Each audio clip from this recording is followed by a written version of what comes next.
ನಮಸ್ತೆ ಟಿವಿ 20 ಕನ್ನಡ ವಾಹಿನಿಗೆ ಸ್ವಾಗತ.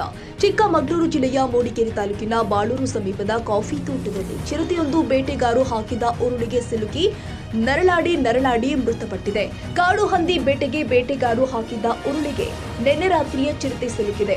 ಇಂದು ಬೆಳಿಗ್ಗೆ ಗಮನಿಸಿದ ಸ್ಥಳೀಯರು ಅರಣ್ಯ ಇಲಾಖೆಗೆ ಸುದ್ದಿ ಮುಟ್ಟಿಸಿದ್ರು. ಅರಣ್ಯ ಇಲಾಖೆ ಅಧಿಕಾರಿಗಳು ಸ್ಥಳಕ್ಕೆ ಬಂದು ಚಿರತೆ ರಕ್ಷಣೆಗೆ ಪ್ರಯತ್ನ ಮಾಡಿದ್ರು. ಶಿವಮೊಗ್ಗದಿಂದ ಅರವಳಿಕೆ ತಜ್ಞರನ್ನ ಕರೆಸಿ ರಕ್ಷಣೆ ಮಾಡಲು ಮುಂದಾದ್ರು. ಅಷ್ಟರಲ್ಲಿ ಚಿರತೆ ಉಸಿರಾಟ ನಿಲ್ಲಿಸಿದೆ. ಉರುಳು ಬಿಡಿಸಿಕೊಳ್ಳುವ ಪ್ರಯತ್ನದಲ್ಲಿ ಸೊಂಟಕ್ಕೆ ಇಳಿದಿದ್ದ ಉರುಳು ಮತ್ತಷ್ಟು ಬಿಗಿಯಾಗಿ ಚಿರತೆ ಮೃತಪಟ್ಟಿದೆ ಅಂತ ಅಧಿಕಾರಿಗಳು ತಿಳಿಸಿದ್ದಾರೆ. ಕಾಫಿ ತೋಟದ ಮಾಲೀಕರ ವಿರುದ್ಧ ಎಫ್ಐಆರ್ ದಾಖಲಿಸಿ ಮರಣೋತ್ತರ ಪರೀಕ್ಷೆ ಬಳಿಕ ತನಿಖೆ ನಡೆಯಲಿದೆ ಎಂದು ಅಧಿಕಾರಿಗಳು ಮಾಹಿತಿ ಕೊಟ್ಟಿದ್ದಾರೆ. ಕನ್ನಡಿಗರ ಮೆಚ್ಚಿನ ನಿಮ್ಮ ಟಿವಿ 20 ಕನ್ನಡ ವಾಹಿನಿ ಇದೀಗ ಟಿವಿಯಲ್ಲಿ ಲಭ್ಯ. ಕರ್ನಾಟಕ ಮತ್ತು ದೇಶ ವಿದೇಶದ 360 ಡಿಗ್ರಿ ಸುದ್ದಿ ವಿವರವನ್ನ ಪಡೆಯುವುದಕ್ಕೆ ಟಿವಿ 20 ವಾಹಿನಿಯನ್ನು ಲೈಕ್ ಮಾಡಿ, ವಿಡಿಯೋಗಳನ್ನು ಶೇರ್ ಮಾಡಿ, ಕಮೆಂಟ್ ಮಾಡಿ, ಸಬ್ಸ್ಕ್ರೈಬ್ ಮಾಡಿ.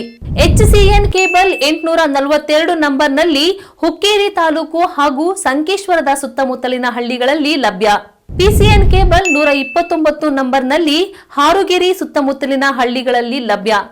ರಾಯಬಾಗ್ ಡಿಜಿಟಲ್ ಚಾನೆಲ್ ಕೇಬಲ್ 80ನೇ ನಂಬರ್ನಲ್ಲಿ ರಾಯಬಾಗ ತಾಲೂಕಿನ ಸುತ್ತಮುತ್ತಲಿನ ಹಳ್ಳಿಗಳಲ್ಲಿ ಲಭ್ಯ. UDCN ಕೇಬಲ್ ನೆಟ್ವರ್ಕ್ ಉಗಾರ ಸುತ್ತಮುತ್ತಲಿನ ಹಳ್ಳಿಗಳಲ್ಲಿ ನಿಮ್ಮ ಟಿವಿ 20 ಕನ್ನಡ ವಾಹಿನಿಯೂ ಲಭ್ಯ.